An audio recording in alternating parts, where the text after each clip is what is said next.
you were talking about people moving around and how everything changed, the demographics. Sure. So the last time we sat down, which was during the pandemic, one of the things I mentioned to you is that I think that people are living is very different today than they have been in the past. And I think people are looking at their homes as much as a place to live, as a place for an experience. And I look at a lot of people, sort of my generation, plus or minus a few years, who are sitting on assets that have appreciated a lot, and depending upon their wealth levels and so forth, and saying to themselves, how do I make the best out of my living arrangements? Maybe I don't need a 3-bedroom apartment in Manhattan anymore. How do I divide that between, a 2-bedroom apartment in Manhattan and maybe a property someplace else, whether that be Florida, the Hamptons, California, Paris, someplace else.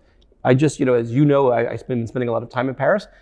I'm looking at that for myself. I'm looking at opportunities in Paris because I'm looking at that as a way to broaden my life and my lifestyle in a different way.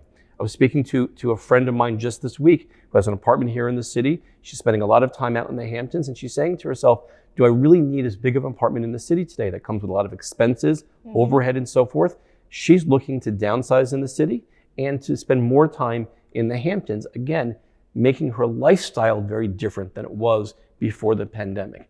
The same sort of principles that go into how offices and how agents are running their own business and their own lives are ways that just our consumers are thinking about themselves. They can work in many different places. They may need to be in the city a couple days a week, but they don't have to be here 5 days a week, 7 days a week, the way that we did before the pandemic. So that's the way that I think both agents and our consumers are thinking about living their lives in a different way. And it's giving people flexibility about where they can live and how they live. It gives them the freedom of choice there, and also the freedom of different experiences every day. Absolutely. I'm going to give you another example of that. I have some friends of mine who live up in Connecticut, and at one point they were looking to buy a bigger house in one of the commutable towns closer to New York City.